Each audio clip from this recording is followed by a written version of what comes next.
To this audio dojo class on audio effect chains in depth. Now, what an audio effect chain is I'm not going to show you the audio effect chain for this specific, again, One Step Closer by Linkin Park, because I can't, because the actual engineer, I just have the master files. What an audio effect chain is, it's basically the order in which you're using the effects on your specific tracks.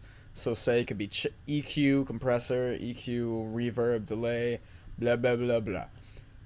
All it is just the chain and the order of the chain. But you have to remember, I didn't know this when I first started, and I learned a lot once I started understanding it. The order of the chains really do matter, so you have to remember to order your chains logically. Good chains to start out for mixing at least, would be, again, I mentioned this in earlier episodes, and I'm going to keep repeating it, subtractive EQ to cut any frequencies you don't need, compressor to bring out what you do need, then EQ again to edit little subtler effects, then any creative effects you want, like reverb, delay, flanger, phaser, what have you. For mastering, the best one I've learned to use, and then you'll learn this yourself, you might have a better one than me, it might be different, but a gain first, then a multiband compressor, then an EQ, then an adaptive limiter. Now, and then a multimeter. All a multimeter is Logic has one. There's many plugins for it. All it is just tells you exactly where your entire track is hitting on the frequency spectrum and the decibel level, everything, to make sure everything's where you want. It's not clipping. But the gain pretty much just pushes it to where it needs to be loudness wise. Multi-band compressor kind of gives it a little bit of color. Same thing with the EQ, and the adaptive limiter gives it the fullness and brings everything out. Those were the two that I can recommend to you to be using. It's not necessary to always do the same thing for every song even, but you'll learn that when you kind of have a technique that works for you, you'll probably end up sticking with it. As far as audio effect chains go, you'll learn that bussing, which is essentially, I'm using Logic, but this is a general tutorial that you can use for anything really. Bussing, you're really just sending what you want to another track, but you can cut out the effects of the track, if that makes sense. You can cut out what you don't want in the track is a better way to put it. So say I were to take this, which is the drums of One Step Closer. So if I played that, it's pretty much just something really simple: kick, snare, hi-hats, all that good stuff. Now if I were to bust that to two separate buses and then divide it, EQ the low out of one, EQ the high out of the other, I'm left with two parts of the track, which is basically just a low drum track and a high drum track. Now I could only put, say, reverb or delay on the high end of the track, and when I do that, it keeps the low end of the track from getting the reverb and delay, and in turn makes it a little bit clear, or it could make it clear depending on the track. You might also want times where you only want to put reverb or something on only the low part of the track to put it back in the mix, or maybe make it sound a little bit more full.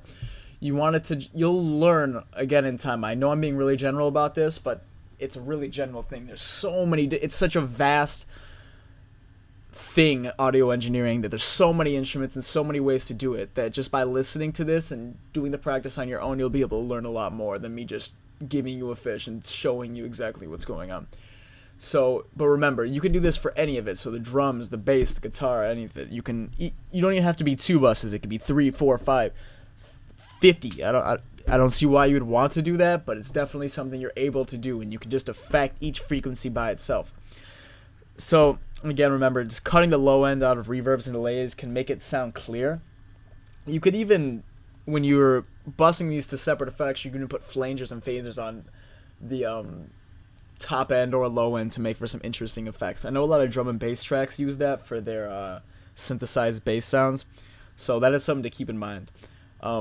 Also, bussing is useful because when you bus to two separate tracks, you can actually pan each track to the left and right as much as you want to kind of make for a wider effect. So instead of it just being in the middle, you have two separate tracks going two separate ways.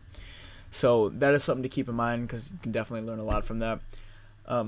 Another thing to remember, really to remember as far as effect chains go, is dynamic effects this is really a rule of thumb. Dynamic effects should 99% of the time come before creative effects. That means effects like EQs and compressors that affect the volume of the track should come before things like reverbs and delays and anything that's really the creative side of it. You want it to sound good before you start adding your own personal taste, creative touch as an audio engineer into it.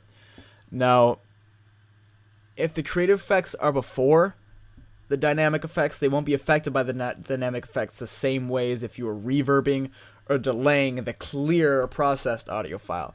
It's hard to EQ and delay with that extra reverb and delay to worry about. Oh, no, my bad. I apologize. It's hard to EQ and compress without the extra reverb and delay to worry about. Now, remember to EQ to cut, then compress, then to fine tune. Fourth time I've said that, I'm going to say it again. Remember to EQ to cut, then compress, then EQ to fine tune. I'm going to say it again. Remember to EQ to cut, then compress, then EQ to fine tune. And if you can't remember it, rewind this goddamn video, because that's going to help you. That little order of the chain for mixing is going to help you more than a lot of things. You'll be better than a lot of people if you just know exactly how to do that. So, again, just do it. Please just do it. Just trust me. Go to the tracks you have on Fruity Loops or Logic or Pro Tools, whatever, what have you. And if it's not that chain, implement that chain. It'll be better. Send it to me if it's not better. I'll tell you what you're doing wrong. I promise you. Just listen to me. Now, this is it for the audio effects chains in depth. It's a lot easier to understand once you start just doing it. After a while, again, with all this shit, with everything in fucking life, actually, it just comes with practice. So if you have any questions, inbox me, email me. I will get back to you literally as soon as I can, which will probably be within an hour, as long as I'm not asleep. Put any comments, anything you guys want to learn about. You can see me on my website at dexterskills.com, DEXTERSKILLS.com, blah, blah, blah. Advertising for my site, blah, blah, blah.